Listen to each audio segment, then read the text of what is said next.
Okay, so today I'm doing a kind of a rundown on my speaker cabinets that I've used over the years. And so I want to give a shout out to Crazy Legs, who did a video about the 312 tower type cabinet. And I have to, he covered a lot of ground and that I'm not going to go over, but watch that video. I'm going to talk more about my personal experiences with using these kind of cabinets on stage and different advantages to different setups that I've tried. Because I've tried a lot of different stuff, smaller, obviously bigger, and it kind of runs the gamut. So I just got done with the spring break season shows down here in Southwest Florida, and I started out the season using a 112 cabinet that I built years ago. Kind of started as a 212 cabinet and became a kind of a wedge. Became a wedge, and I used that for a lot of years. And it gave me the much more portability and but the problem with it is you really have to mic it in order to get anything out of it at a show, which sometimes isn't a problem. Most times not. If you're running the show and you're doing everything yourself, it's no big deal. But like if you go to sit in with somebody else's band and all you have is this little 112, even if you've got a lot of power, it's just it doesn't stand up on a loud rock and roll stage. So then you try different variations of 212s. Originally, my Fender Twin had 212s in it, and they were vintage 30s, so I swapped those out for the JBLs that I have now. One of these is a K, and one of these is an E120. And so I put those in my Fender Twin, and of course it's so heavy you can't do anything with it. So that's when I had my whole preamp done.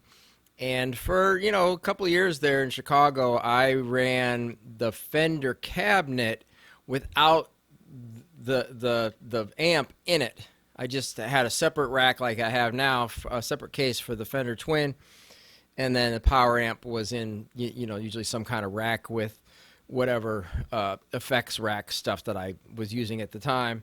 I think Elisa's MIDI Verb was my first delay, but yeah.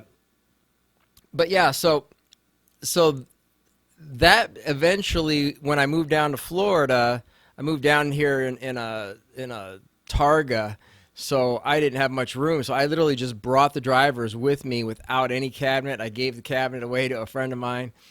And so when I got down here, I built a 212 cabinet, and then over time I kept cutting it, and it went from being rectangle to being this kind of wedgy shape that literally fit up against the wall for a lot of these small stages. And it didn't take up very much space, but it didn't solve the problem. The cabinet got too small. It was loud, but it didn't give you that feeling. So then I said, okay, I'm going to build the ultimate 212 cabinet. So I built a 212 cabinet, and it really worked good, but I don't remember why. I was never really happy with it. And that's when I cut that one into the wedge that I was talking about earlier. And then the wedge went from, I did about a lot of years on the wedge. Then the wedge got adjustment legs so that it could be moved different angles. And I used that for a lot of years. That was the most convenient setup, really. And it was pretty loud, it wasn't bad, and I'd always mic it anyway, so it didn't matter so much. So then I finally, after all these years, I built this one. I had a 212, a 312 like this before, but it was I didn't have any way to haul it around, and so I think I ended up giving that one away to somebody. So I finally built my ultimate uh, Jerry cabinet because I thought to myself, well, now that now that I've tried everything else, there's only one thing left to try really, and that's the 312. And having 312s in there all at once, I've got a Black Widow. I've got a Black Widow, PV Black Widow that I had in the bottom spot there. And it sounded pretty good, and it was definitely has that warm sound. Crazy Legs was right. There's just something about those 312s. It's so big in the room. It's like flying a rocket ship in your living room. It's really great. So, but it was so heavy. It never even made it to the gig. I couldn't deal with it. I couldn't even hardly. I live on the second floor, so there's no way I was getting that thing up and down the stairs. So I contemplated taking the drivers out and blah blah. That didn't turn out to be practical either. So eventually, I just decided I'm going to do it the way Jerry's last cabinet that he used in, especially '91. But I just found this Wembley show from '90, November 1, '90, and that's where he uses this cabinet, but he has a milk crate. And I've done the milk crate thing, and the milk crate thing works good live. I like using the milk crate live. In my living room, I like this the most because in my living room, I want like a full range sound. I want to be able to hear everything that I'm doing. On a live stage, I just want it to be nice and loud behind me. Simple as that. So. Okay, so I started out the season with the 112 wedge, and I just wanted something kind of small, and it does a pretty good job, but when you get keyboards in there, and we've got acoustic guitar going, my buddy plays acoustic guitar, and this is a big jam type situation, bongos, everything, harmonica players, horn players, you're getting everything thrown at you. And the 112 just doesn't cut it. So I built another cabinet, which is kind of like a wedge. I built it as an all-in-one that would have the speaker on the top, 19 inches wide, with 2 rack space slot for a power amp, or a power amp, a 1 space power amp plus a delay. And so I used that for the next week when we did it, and it did a little bit better job. It was a little more portable. It was a little more portable because you could put a smaller power amp in it than it had space for, and it was light and it was on wheels, and you could just roll it around. That wasn't bad. And if you put the K in it, as opposed to the E, now you're talking a much lighter setup. So it was a good kind of run and gun setup as opposed to having separate pieces.